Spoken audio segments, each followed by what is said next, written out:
Good evening, friends, and welcome back to another slow journey through the quiet corners of history. Tonight, we'll drift gently into the medieval world, not the one of grand battles or shining armor, but the one of everyday wonder, of strange sights witnessed under flickering torchlight, of mysteries that made common people pause mid-step and whisper to one another in the soft evening glow. Before we begin, I have two gentle questions for you. Where are you listening from tonight? And what time is it in your part of the world? I find it deeply comforting to imagine all of us, scattered across different lands and time zones, coming together in this quiet moment. Now, if you haven't already, dim your lights, rest your head on your pillow, allow your shoulders to soften and your breathing to slow. Let the day's worries fade like morning mist. If this peaceful journey helps you unwind, feel free to like and subscribe, only if it feels right to you. No pressure, just gratitude. Tonight we'll explore 15 strange, gentle curiosities that medieval people witnessed, things that made them stop, stare, and wonder. Not terrifying events, but odd, beautiful, puzzling moments that broke the rhythm of ordinary life. We'll move through these stories slowly, chapter by chapter, letting each one settle over you like a soft blanket. So breathe deeply, and let's begin. Let me take you back to the year 1200, to a small coastal village in Norfolk, England. Picture it now, a gray morning, the kind where the sky and sea seem to blend into one gentle sheet of pearl. The fishermen are preparing their nets, hands rough from salt and rope, the smell of damp wood and seaweed hanging in the cool air. Children are playing near the shoreline, their laughter mixing with the cry of gulls. And then, without warning, the sky begins to fall. But it didn't rain, not snow. Fish. Hundreds upon hundreds of small herring, silvery and wriggling, tumbling from the clouds like a strange, shimmering hailstorm. They land on the thatched roofs, bounce off startled heads, flop onto the muddy roads. The villagers stand frozen, mouths open, unsure whether to run or laugh or pray. One old woman, known for her sharp tongue and sharper wit, is said to have simply opened her apron and caught a dozen fish, muttering, "Well, the Lord provides in mysterious ways." Within minutes, the entire village is scrambling to collect the unexpected bounty, baskets overflowing with fresh herring. Now, before you think this is mere folklore, let me share something comforting. This actually happened. Historical records from the early 13th century document several instances of fish falling from the sky across England and France. Scientists today believe these events were caused by waterspouts, rotating columns of air over water that sucked up fish and carried them inland before releasing them miles away. But to a medieval villager, it was nothing short of miraculous. Imagine the feast that night. Herring, a staple of medieval diets, was already beloved. By the 1200s, herring was so central to the European economy that entire trade routes revolved around it. The Dutch would later build an empire on pickled herring alone. But on this particular day, these villagers didn't need to fish. They didn't need to trade. The sky had delivered dinner directly to their doorsteps. They roasted the herring over open fires, the skin crisping and crackling, the flesh flaking into tender, salty bites. They pickled some in barrels with vinegar and spices, cloves, peppercorns, bay leaves. Others were smoked, hung in rows above slow-burning wood chips, filling the village with that deep, comforting aroma that still makes us think of warmth and preservation. And here's a little detail you might find soothingly interesting. Medieval people often ate herring with thick slices of dark rye bread, spread with fresh butter if they were lucky. The combination of salty fish and sweet butter, the crunch of coarse bread against tender fish. It's no wonder herring remained a beloved food for centuries. But let's return to that morning. After the initial shock, after the baskets were filled and the stories began to spread, the villagers stood together in the muddy square, looking up at the now quiet sky. Some crossed themselves. Others simply shook their heads in wonder. A few children tried to recreate the event by tossing fish into the air, giggling as they caught them again. The local priest, a kind man with flour-dusted robes from his morning baking, declared it a blessing.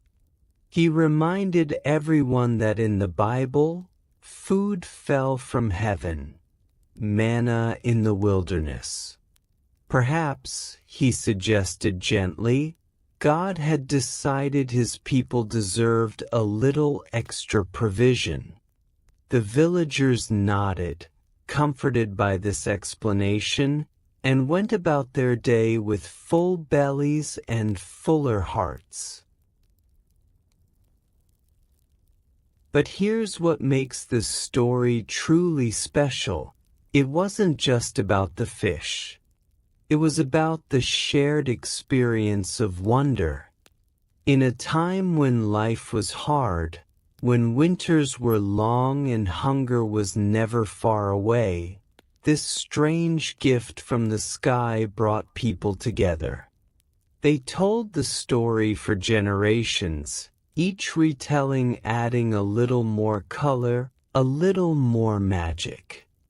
I imagine the children who witnessed it grew old telling their grandchildren about the day it rained herring, their eyes still bright with the memory. I swear it's true, they'd say, holding up gnarled hands. I caught 3 myself, right in my mother's best basket. There's something deeply comforting about that, isn't there? The way a strange moment can become a shared treasure, passed down through time like a favorite recipe or a well-worn quilt. Now, let's add a little sweetness to balance our savory herring. After that feast, after the fires died down and the last fish was salted away, someone surely brought out a small treat, perhaps honeycomb, golden and dripping, cut into thick squares. Honey was the medieval world's primary sweetener, and by 1200, monasteries across Europe were expert beekeepers. The monks would harvest honey in late summer, the wax soft and warm from the sun, the honey itself tasting of whatever flowers the bees had visited, clover, lavender, wildflower meadows. Eating honeycomb after herring must have been a revelation. The sticky sweetness coating your fingers, the wax releasing little pockets of honey as you chewed, washing away the salt and smoke with pure, golden comfort. And finally, for our unusual snack, consider this. Medieval people in coastal regions sometimes ate seaweed, particularly a type called dulse. It was dried in the sun until crispy, then chewed like a salty, mineral-rich snack. Not so different from the seaweed crisps we enjoy today, really. I imagine some of those Norfolk villagers, sitting on the beach after their herring feast, passing around strips of dried dulse, the taste of the ocean still on their tongues, watching the waves and wondering if the sky might surprise them again. But it never did. That one morning remained unique, a gentle mystery that broke the pattern of ordinary days. As you settle deeper into your pillow now, let yourself imagine standing in that medieval village square, the soft plop of fish landing around you, the startled laughter of your neighbors, the comfortable certainty that you'll eat well tonight. Feel the cool morning air, smell the salt and smoke, taste the butter-slick bread and tender herring. And now, allow your mind to float gently into the next chapter, where another medieval marvel awaits.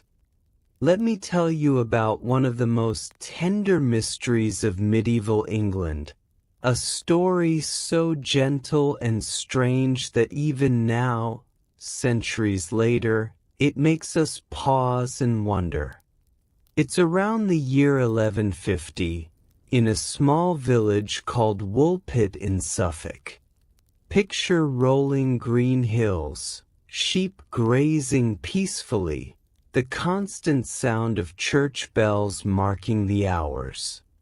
The villagers are simple folk, farmers, shepherds, a blacksmith whose hammer rings out steady rhythms, a baker whose ovens warm the cool morning air. It's harvest time, late summer, when the wheat is golden and ready. The workers are in the fields, moving through the rows with sickles and songs, when they discover something impossible near one of the old wolf pits, deep trenches dug long ago to trap wild animals. Two children, a boy and a girl, perhaps 8 and 10 years old, huddled together at the bottom of the pit. But here's what stops everyone's breath. Their skin is green. Not pale, not sun-touched, but genuinely, undeniably green, the color of spring leaves or fresh moss. The children are dressed in strange clothes of unusual fabric, speaking a language no one recognizes.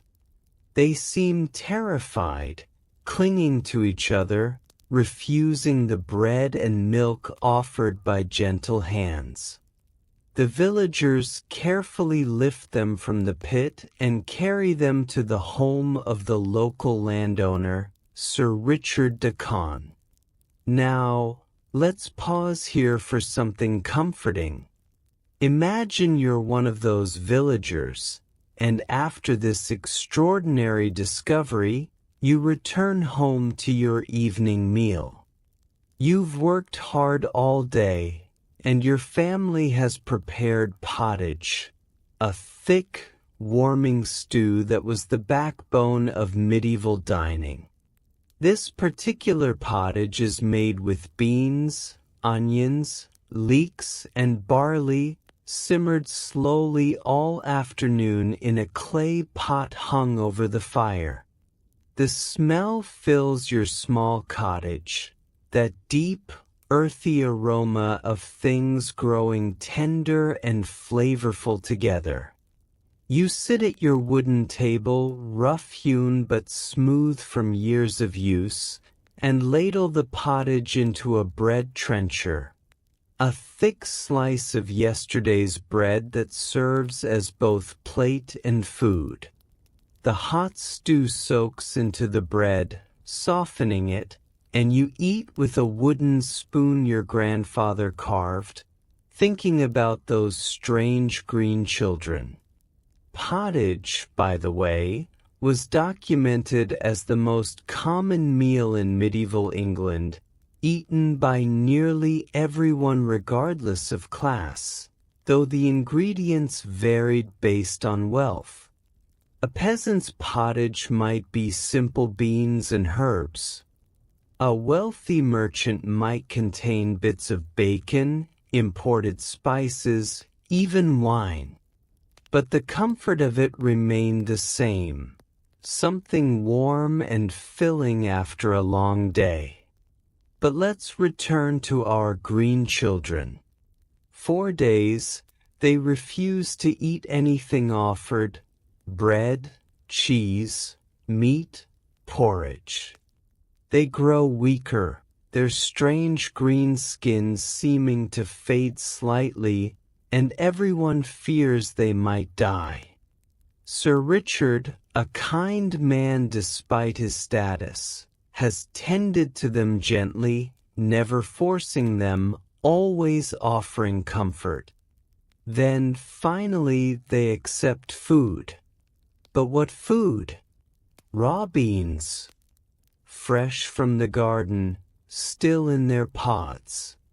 The children tear open the green beans with eager hands, eating them with desperate relief. It's as if they recognize something familiar at last. Slowly, gradually, the children begin to adapt. They learn English words bit by bit.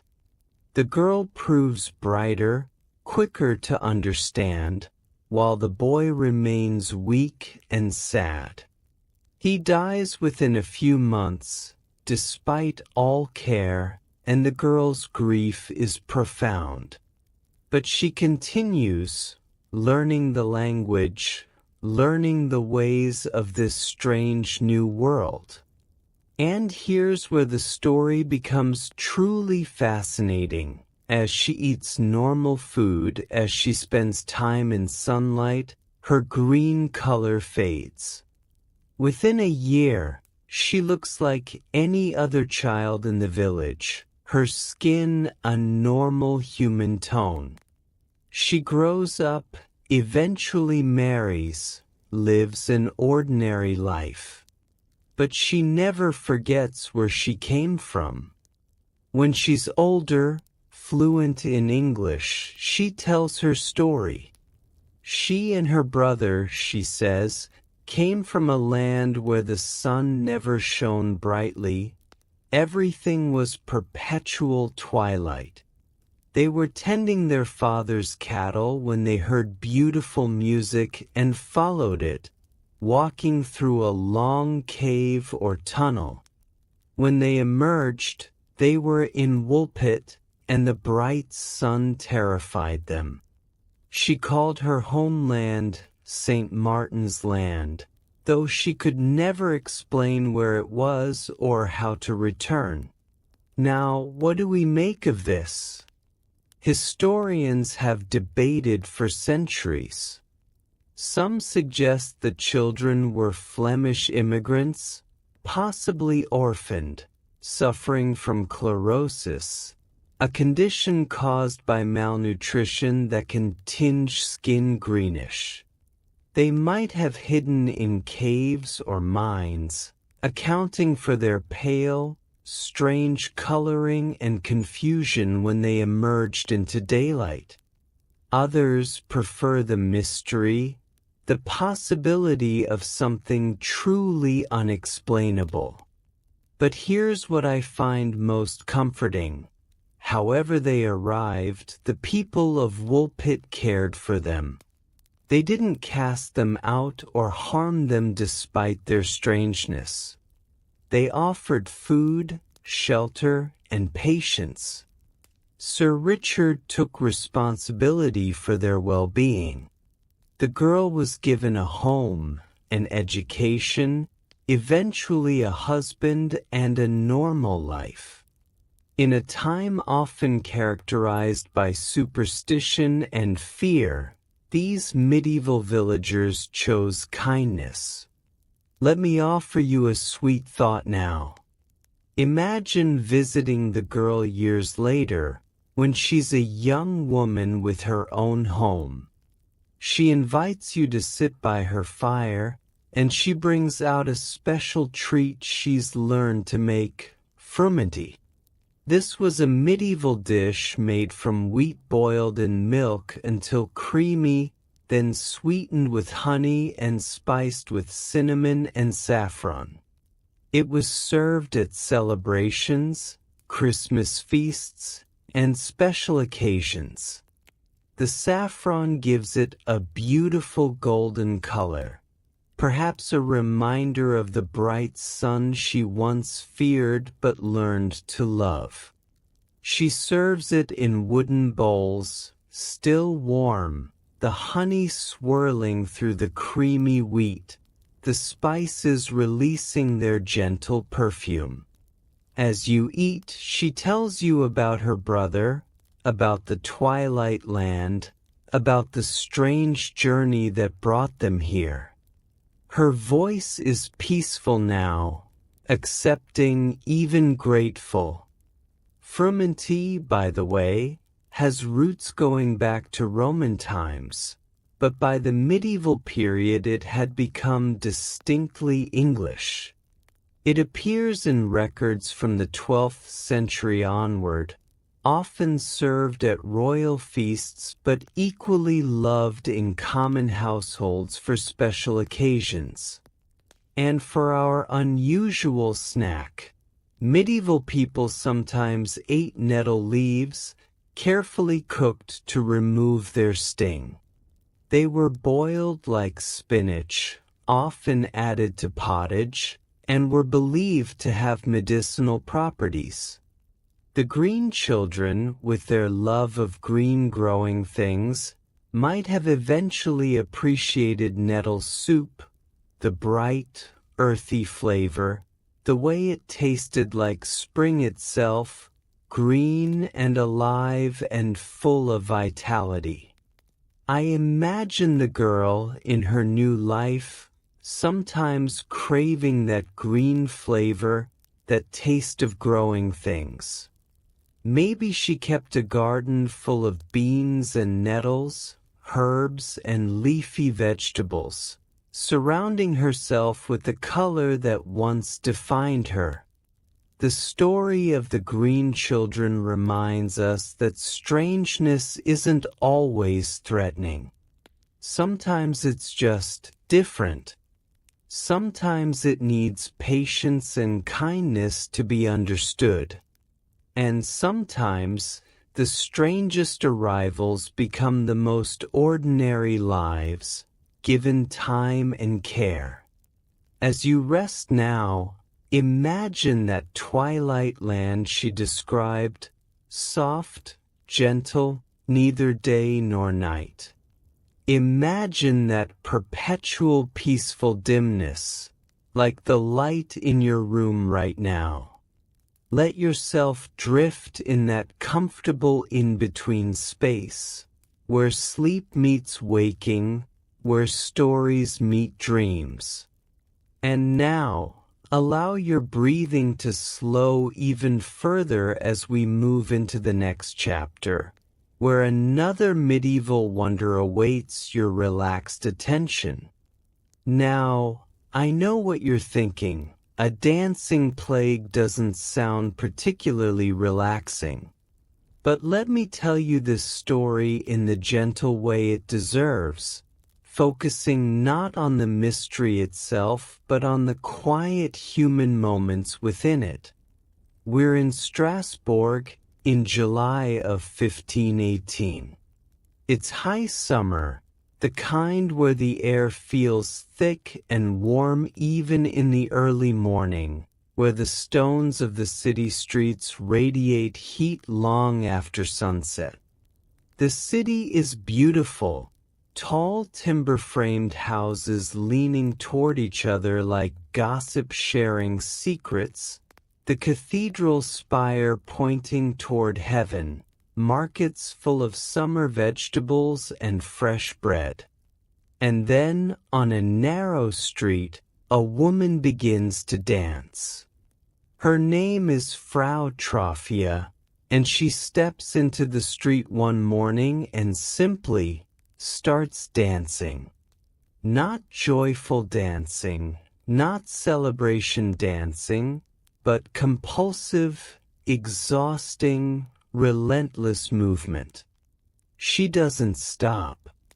Hour after hour, she continues, even as the sun climbs high, even as concerned neighbors offer water, even as her husband pleads with her to rest.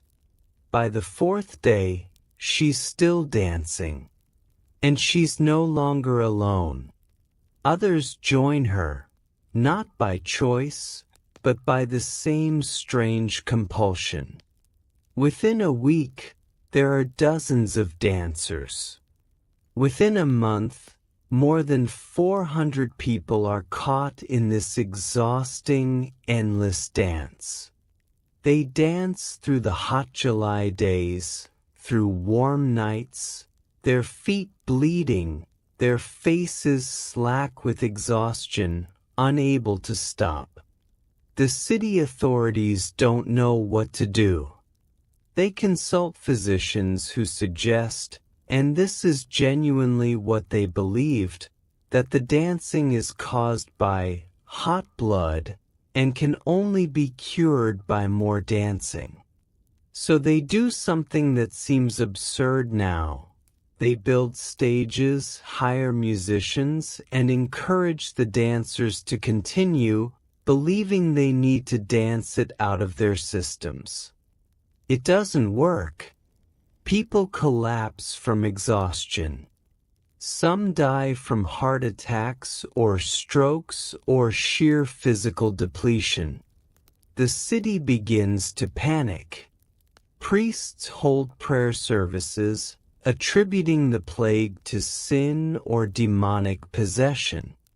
Eventually, the afflicted are taken to a mountain shrine dedicated to Saint Vitus, the patron saint of dancers, and there, finally, mysteriously, the compulsion begins to fade. Now, what actually happened? Modern researchers believe it was a case of mass psychogenic illness, a stress-induced phenomenon where psychological distress manifests as physical symptoms, spreading through a community already on edge. And Strasbourg in 1518 had plenty of reasons for stress: recent famines, disease, poverty, religious tensions. Sometimes, when life becomes unbearable, the mind finds strange ways to escape. But let's step away from the dancing itself and visit a quieter moment. Imagine you're a baker in Strasbourg during this time. Your shop is on a side street, away from the main squares where the dancing happens. You rise before dawn, as you always do, to light your ovens. The wood crackles and pops as it catches, the heat beginning to fill your workspace with that comforting warmth that means your day is beginning properly. You make bretzel, what we call pretzels today. In 1518, these weren't the hard snacks we know, but soft, pillowy bread shaped into their distinctive twisted form. The dough is simple: flour, water, yeast, and a little salt. You let it rise slowly while you prepare other breads: heavy rye loaves, wheat rolls, sweet buns for those who can afford them. The pretzel dough is divided into portions, rolled into long ropes, then twisted into that classic shape, said to represent arms crossed in prayer. You boil each one briefly in water mixed with baking soda, which gives them their distinctive chewy crust, then bake them until they're golden brown. The smell is incredible, yeasty, slightly sweet, comforting in its familiarity. Pretzels, by the way, were invented by European monks around 610 AD as a reward for children who learned their prayers. By 1518, they'd been a beloved staple for 900 years. The name comes from the Latin pretiola, meaning little rewards. As you work, you can hear the distant music from the squares, the endless drums and pipes hired to accompany the dancers. It unnerves you. These should be sounds of celebration, but instead they're eerie, relentless, disturbing in their persistence. So you focus on your work, on the familiar rhythm of kneading and shaping, of feeding your neighbors as you've always done. Around mid-morning, a woman comes in, not a dancer, but exhausted nonetheless. She's been caring for her sister, one of the afflicted, trying to offer water and comfort between the bouts of dancing. She looks like she might collapse herself. You offer her a fresh pretzel, still warm, along with a small cup of cool buttermilk. She sits on the bench outside your shop, and you watch her eat slowly, gratefully. The simple act of eating grounds her, brings her back to her body in a way that feels healing. The chewy bread, the tangy milk, the moment of rest. These small comforts matter immensely in times of crisis. For something sweet, let me tell you about marchpane, what we call marzipan today. By 1518, this almond paste confection was already popular among wealthy Europeans.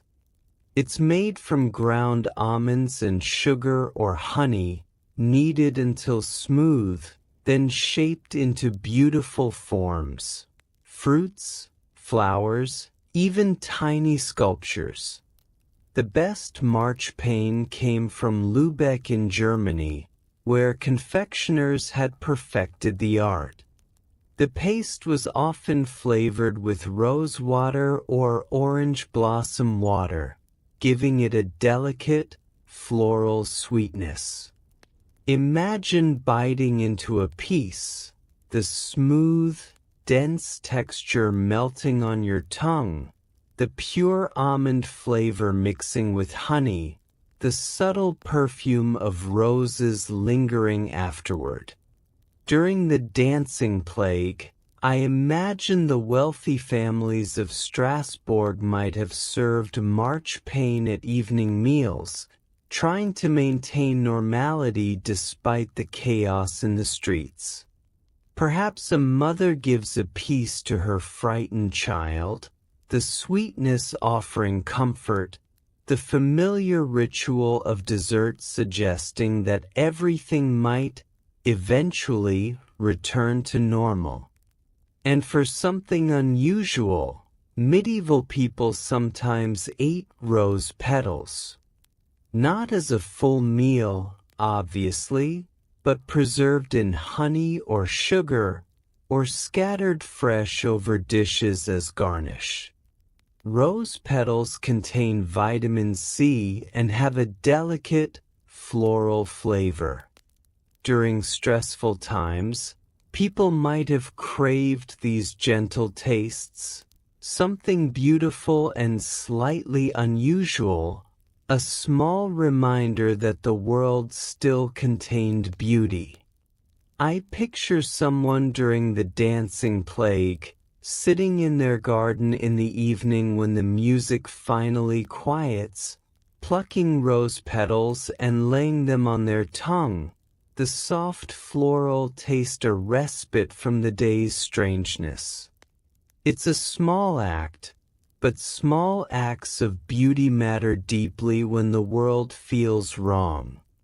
The dancing plague eventually ended, as mysteriously as it began. The dancers recovered, though some were permanently injured by their ordeal.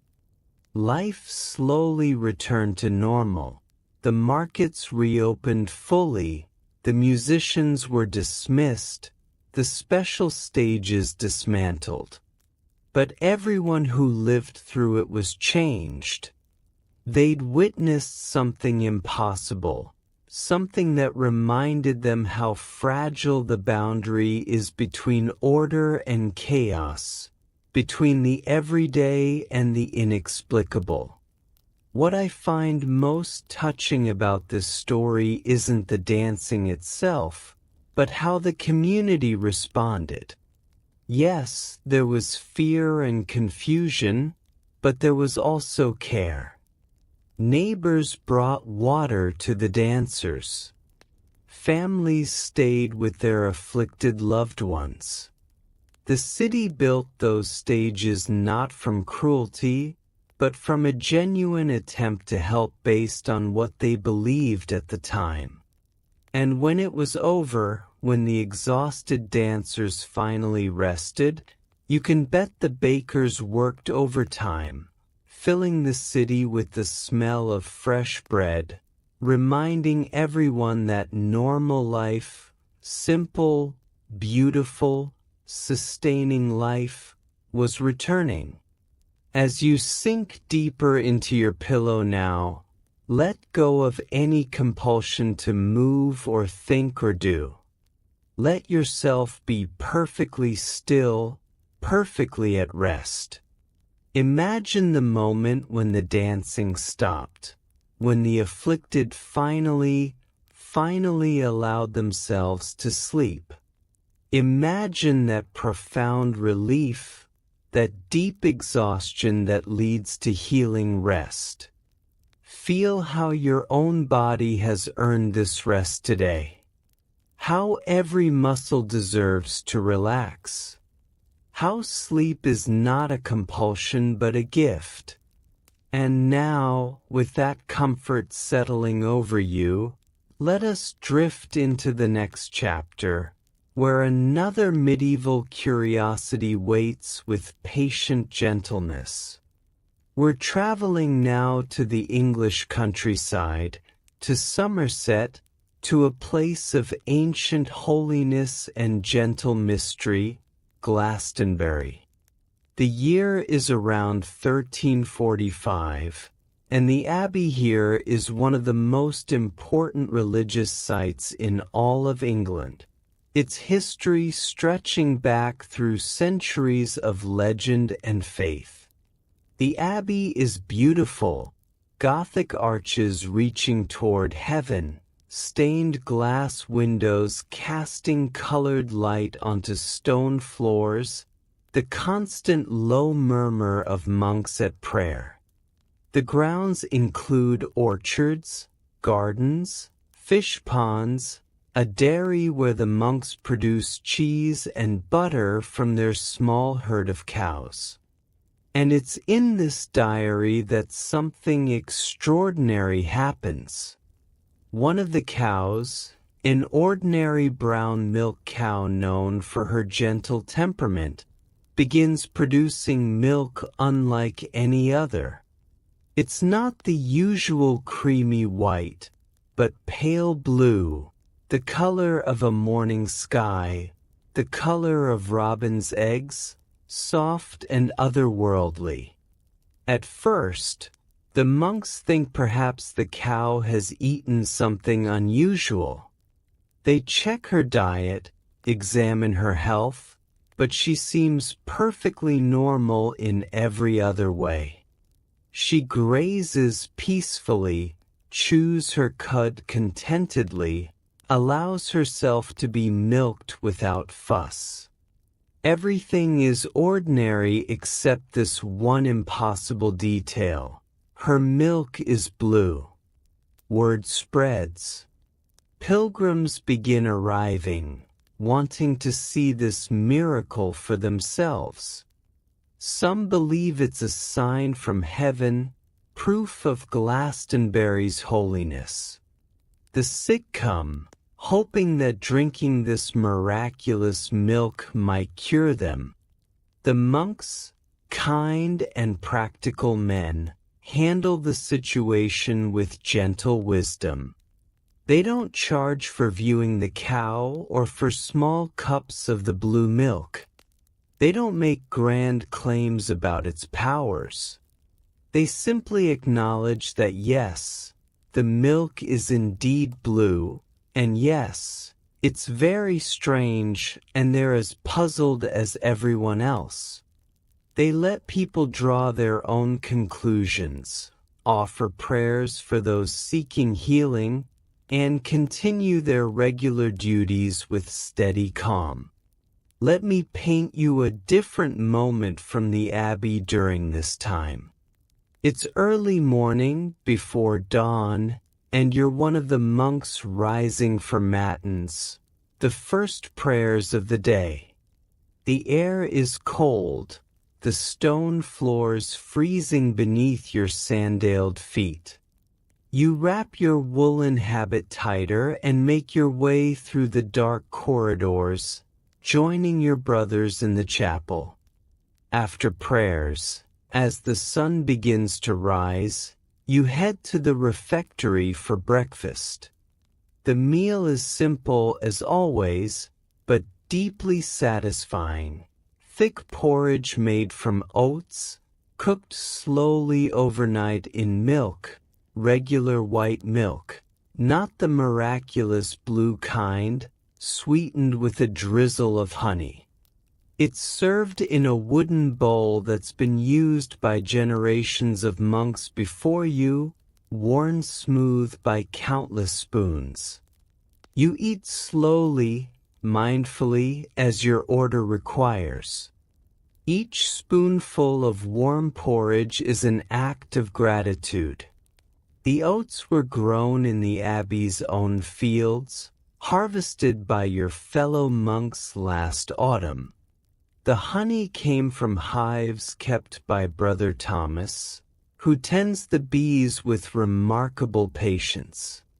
The milk came from the abbey's cows, who graze the green Somerset hills. Porridge, or pottage as it was often called, was a staple of monastic life across medieval Europe. The Rule of Saint Benedict, written around 530 AD, prescribed simple meals to keep monks healthy without indulging in excess. Oats were particularly valued in regions like England and Scotland, where they grew abundantly even in poor soil. By the 1300s, oat cultivation was documented extensively, with records showing that monasteries consumed vast quantities annually. After breakfast, you're assigned to help in the kitchens, preparing dinner, the main meal, served around midday. Today's menu includes a dish the Abbey is famous for, cheese tarts. The Abbey's cheese is renowned throughout Somerset, made from the rich milk of those same cows, including, perhaps, a small amount of that mysterious blue milk, though it tastes no different from the regular kind, much to everyone's confusion. The cheese is a hard, aged variety, sharp and crumbly. You grate it finely, mix it with eggs, a little cream, some dried herbs, sage and thyme from the abbey's garden. This mixture is spooned into small pastry shells made from wheat flour, lard, and cold water, rolled thin and pressed into shallow tin molds. The tarts bake in the large stone ovens until the pastry is golden and the filling has puffed up slightly, the cheese melting into the eggs to create something rich and comforting. The smell fills the kitchen, makes your mouth water despite your simple breakfast.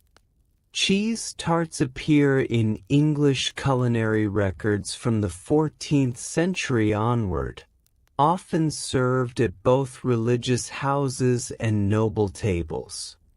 They're an ancestor of modern quiche, that same basic combination of cheese, eggs, and pastry that humans have apparently loved for 700 years. But let's return to our blue milk. As weeks pass, scientists of the day, such as they were, try to explain it. Scholars suggest various theories. Perhaps the cow grazed on a plant that tinted the milk, though no one can identify such a plant. Perhaps it's a trick of the light, though the milk remains blue even in darkness. Perhaps it's divine intervention, though God's purpose in creating blue milk remains unclear. The mystery is never solved. Eventually, gradually, the milk's color begins to fade. First it becomes pale blue-white, then white with just a hint of blue, then finally normal creamy white like any other cow's milk. By summer's end, the miracle has passed, leaving only stories and the memories of those who witnessed it. Now, historians today might suggest the cow had a benign bacterial infection that temporarily tinted the milk, or perhaps a harmless genetic quirk that expressed itself briefly. But does the explanation really matter? What matters is the wonder it inspired, the gentle way the monks handled something inexplicable, the kindness they showed to desperate pilgrims seeking miracles. For something sweet, let me tell you about a treat the abbey might have served to important visitors during this time: gingerbread. Medieval gingerbread wasn't like modern gingerbread. It was denser, almost like a stiff paste, made from breadcrumbs, honey, and exotic spices including ginger, of course, but also cinnamon, cloves, and black pepper. The mixture was pressed into decorative molds carved with religious symbols or geometric patterns, then left to dry and harden. The result was something between a cookie and a confection, intensely spiced, honey-sweet, with that warming bite of ginger that made it perfect for cold English mornings. Ginger had to be imported from Asia, making it expensive. By the 1340s, the spice trade was well established, but ginger still cost a small fortune. Only places like Glastonbury Abbey, with its wealth and connections, could afford to make gingerbread regularly. It was a sign of hospitality and status offered to bishops, nobles, and important pilgrims. Imagine being served a piece after your cold morning journey to see the miraculous cow, the dense, spicy sweetness warming you from within, the exotic flavors reminding you that the world is larger and stranger than your small village, full of wonders both natural and divine. And for our unusual food, medieval monks sometimes ate lichen. Yes, that fuzzy stuff that grows on rocks and trees.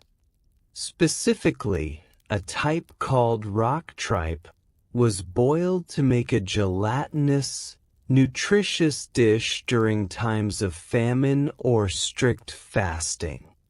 It wasn't delicious, described as bland and slightly slimy, but it was sustenance, a reminder that even in the harshest times, food could be found if you knew where to look.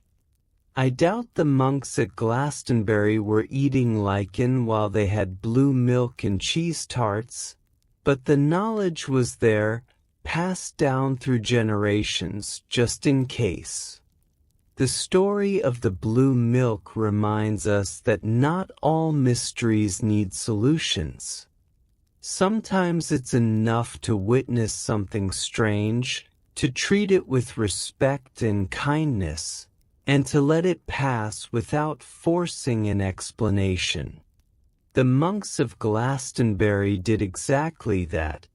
They didn't exploit the miracle or make grand claims. They simply tended their cow, welcomed curious visitors, and continued their quiet, faithful routines.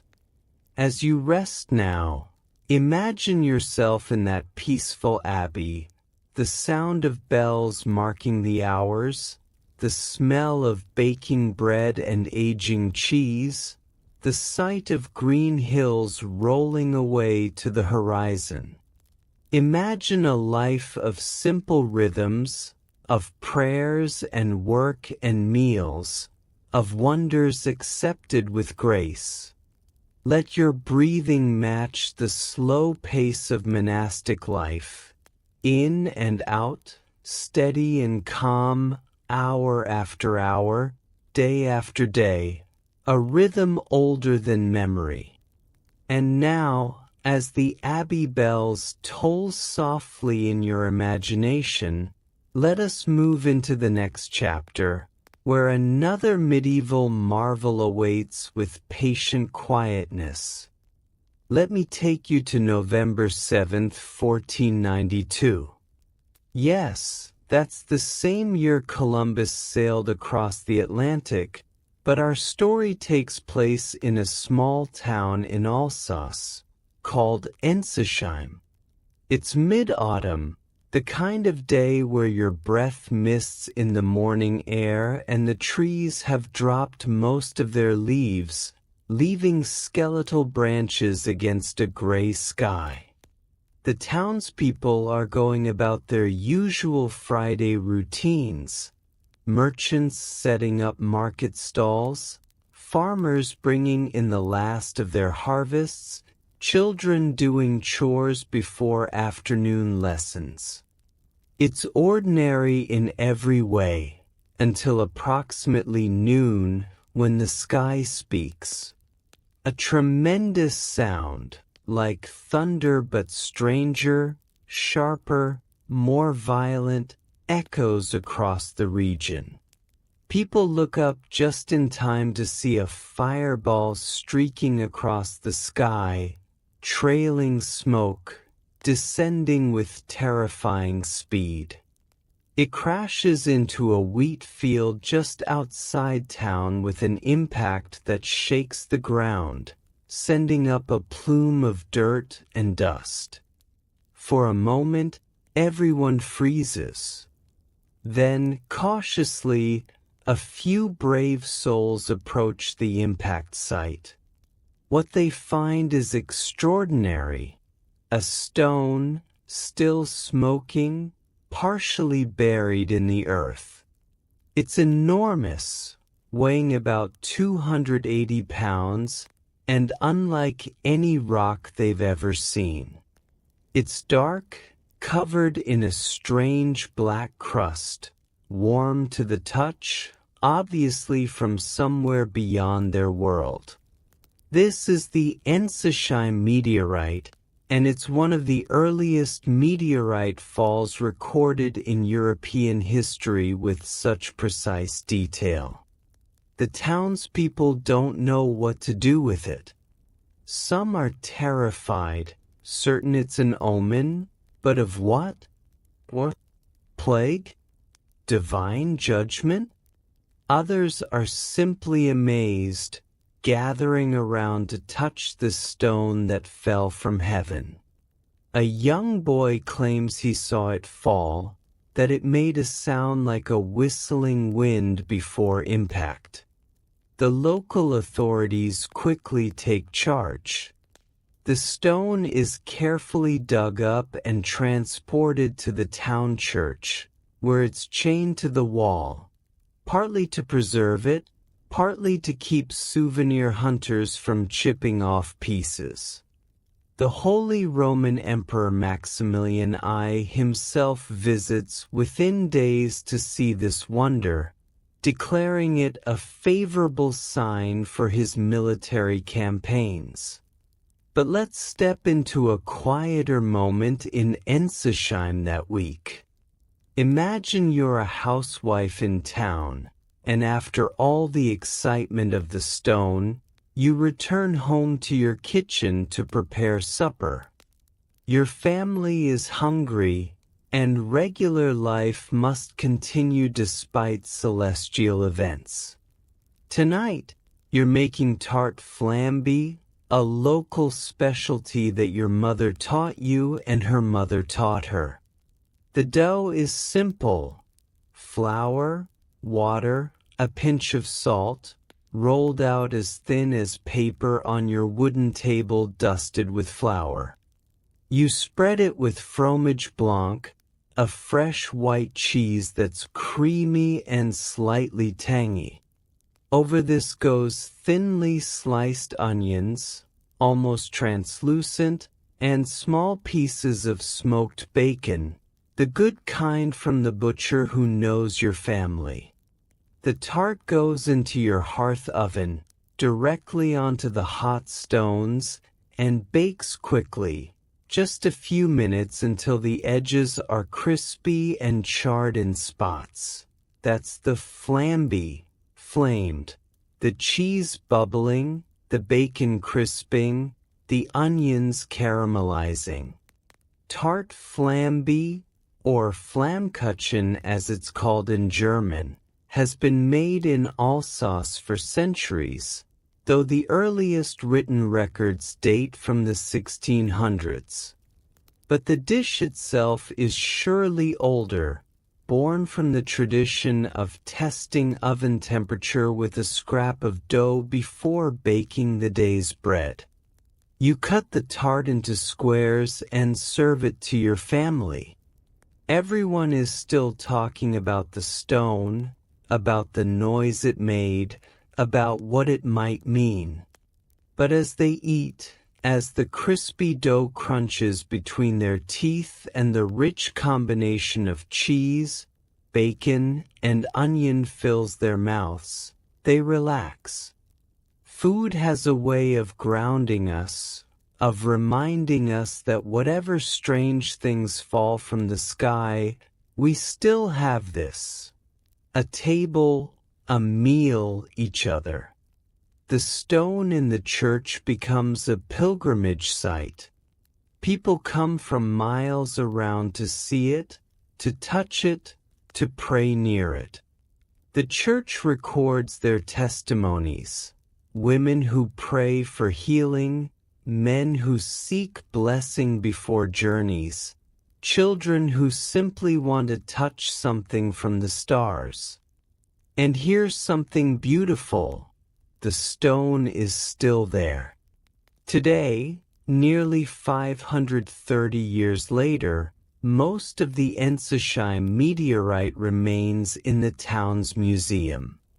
It's one of the oldest preserved meteorite falls in the world, chained and protected, a tangible link between medieval wonder and modern science.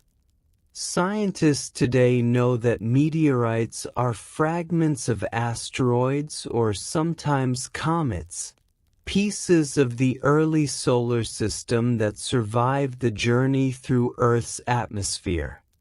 The Ensisheim meteorite is a type called an LL6 chondrite, rich in stone, relatively low in metal, formed over 4 billion years ago.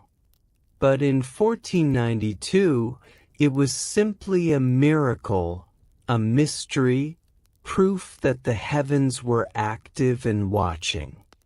For something sweet, let me introduce you to a treat that would have been perfect for the festival atmosphere that developed around the stone. Lebkuchen, which are German spice cookies, ancestors of modern gingerbread cookies. By the late 1400s, these were already popular throughout German-speaking regions. Lebkuchen are made with honey, flour, spices, especially cinnamon, cloves, cardamom, nutmeg, ground almonds or hazelnuts, and candied citrus peel. The dough is thick and fragrant, often aged for days to let the flavors develop. It's then shaped into rounds, baked until firm, and sometimes glazed with a thin sugar or chocolate coating. The texture is dense and chewy, the flavor complex, sweet from honey, warm from spices, slightly bitter from the nuts, bright from the citrus. Each bite unfolds in layers, revealing new flavors as you chew. Nuremberg became famous for Lebkuchen, with records of spice cookie guilds dating back to the 1300s. The city's location at the intersection of major spice trade routes meant bakers had access to exotic ingredients that made their Lebkuchen legendary. Imagine the monks at Ensisheim Church serving Lebkuchen to the pilgrims who came to see the star stone, the cookies paired with warm mulled wine or hot cider. The combination of sweet spices and the wonder of the celestial visitor creates an atmosphere of celebration despite the initial fear. And for our unusual food, in late medieval Alsace, people sometimes ate roasted acorns, particularly during lean years. The acorns from certain oak varieties are less bitter and, when roasted, have a nutty, slightly sweet flavor. They were ground into flour or eaten whole, a foraged food that connected people to the forest and to older, pre-Christian traditions. After a meteorite falls, reminding everyone of powers beyond human understanding, perhaps eating acorns, food from ancient trees, gathered by hand, prepared with fire, felt like a way to ground oneself in the earth, in the old ways, in the comfort of what's always been here. The Ensisheim meteorite teaches us something important. The universe sometimes reaches down and touches us directly. Not with words or visions, but with solid, tangible reality. A stone you can touch, warm from its journey through the sky, proof that we're part of something vast and ancient. The medieval people who witnessed it didn't have our scientific understanding, but they had something else. A sense of wonder, a willingness to see the event as meaningful, as a connection between their small lives and the cosmic order. They chained the stone in their church not to imprison it, but to honor it, to keep it safe, to make sure that generations yet unborn could also touch this piece of heaven. And they were right to do so. 5 centuries later, we still can. As you settle deeper into rest now, imagine yourself standing in that wheat field, the stones still warm in front of you, smoking slightly, smelling of distance and fire and the strange cold heat of space. Imagine touching it, feeling the weight of 4 billion years beneath your fingertips, connecting you to the beginning of everything. Let that sense of connection expand, reminding you that you, too, are made of stardust, that every atom in your body was forged in ancient stars. You are literally a piece of the cosmos, resting, breathing, drifting towards sleep. And with that cosmic comfort surrounding you, let us move gently into our final chapter, where one last medieval mystery waits to ease you into dreams. For our final story, let me take you to a remote island in Scotland, to the Inner Hebrides, to a place called Ig. We're moving away from specific dates now into the realm of timeless phenomena, something that medieval pilgrims and travelers experienced, just as people do today, a natural wonder that seems almost supernatural in its strangeness. The Isle of Ig is beautiful in that stark, windswept way that only Scottish islands can be. Black volcanic cliffs, green moorland, constant wind, the cry of seabirds, and the ever-present sound of waves against rock. The population was never large, even in medieval times. Fishing families, crofters, a small monastery of monks devoted to prayer and simplicity. On the southern coast of the island lies a beach unlike any other. It's called the Singing Sands, or Camisgiatag in Scottish Gaelic, and when you walk across it under the right conditions, it sings. Not metaphorically, actually sings. The sand emits a sound, a low, musical hum or squeak, sometimes described as similar to a violin or a distant choir. Medieval travelers who discovered this beach were astonished. Some believed it was the voices of angels trapped in the sand. Others thought it was the whispers of the dead, since islands in Celtic tradition were often seen as threshold places between worlds. The truth, as we understand it today, is almost as magical. The sound is produced by the unique properties of the sand itself. The beach is made up of tiny quartz grains of exceptional uniformity and roundness, created by specific geological processes.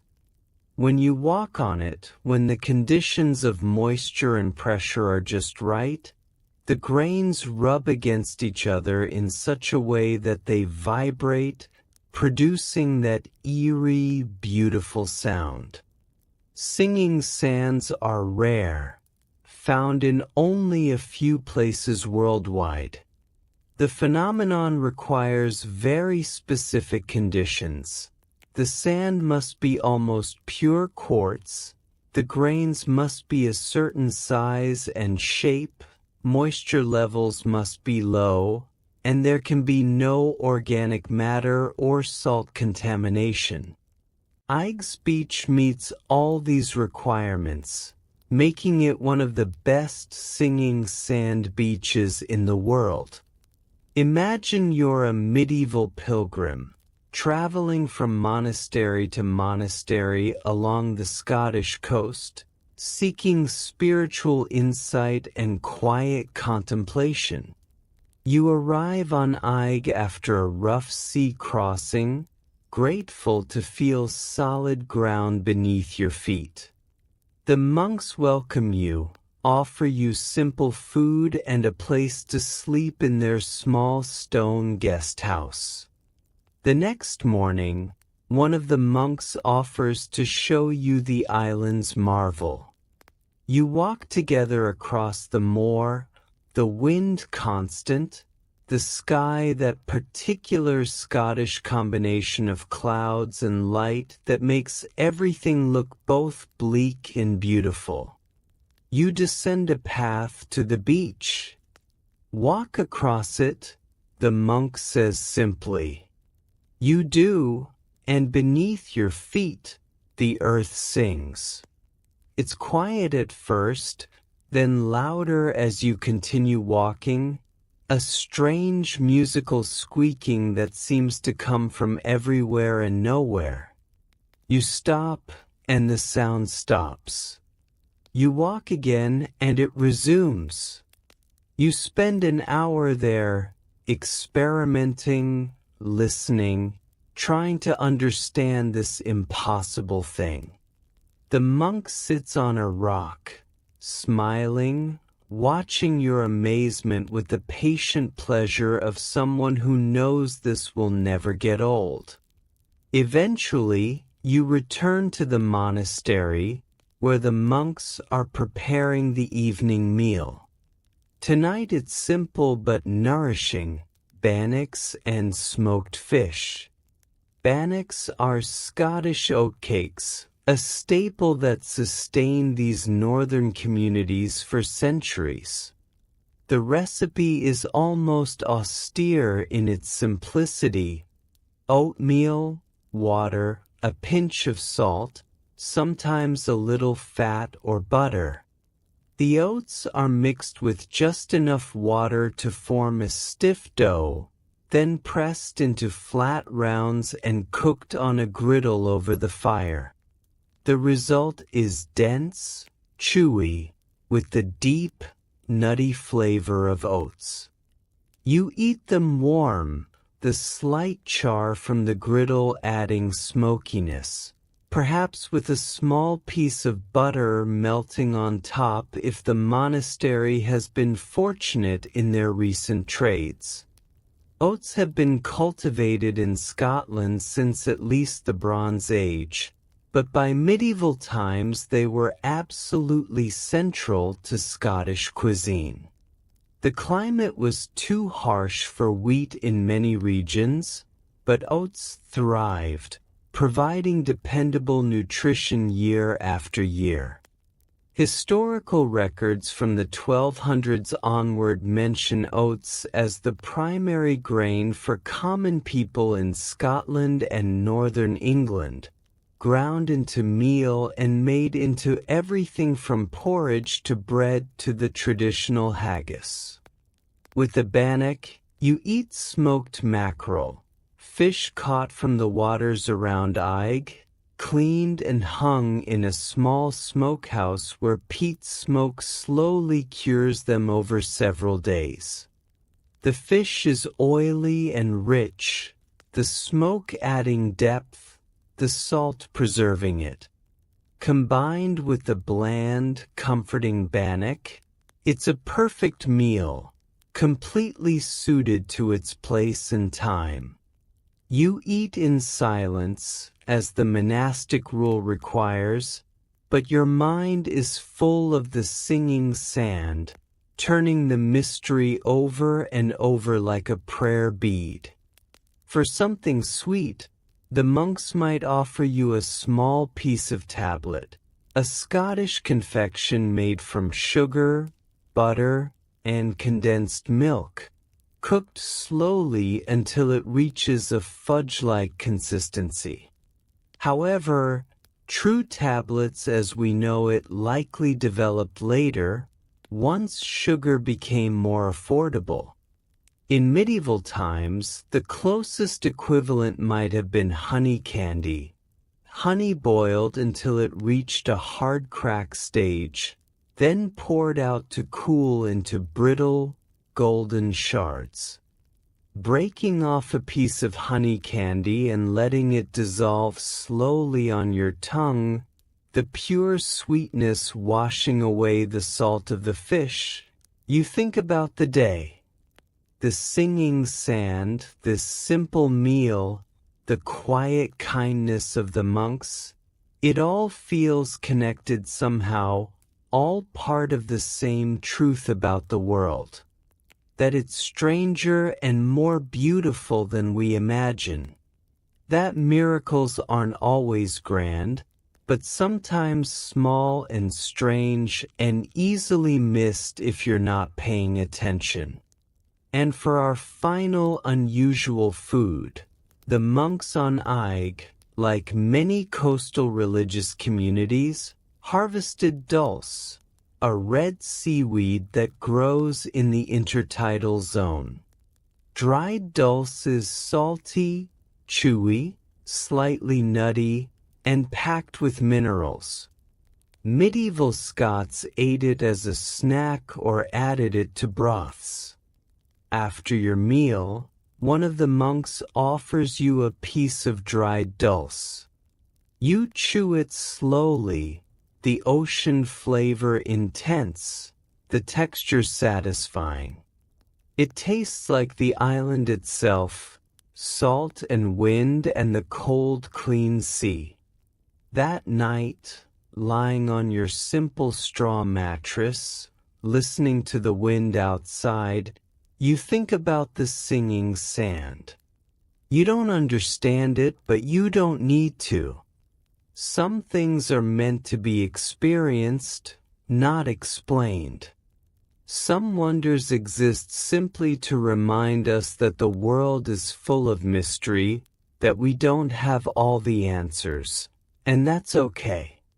The singing sands of Eigg are still there, by the way. You can visit them today, walk across them, hear that same strange music that medieval pilgrims heard.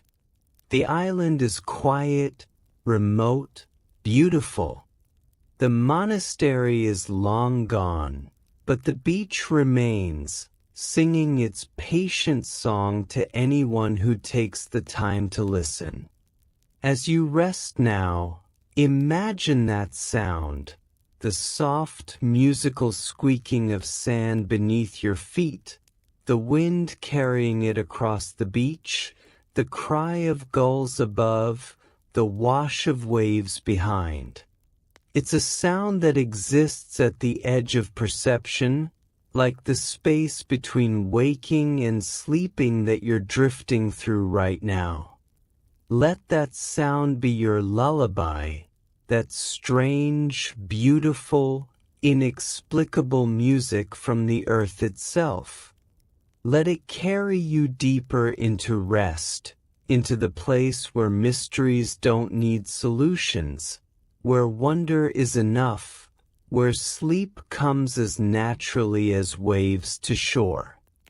And so, dear friends, we've traveled through 6 strange, gentle stories from medieval times.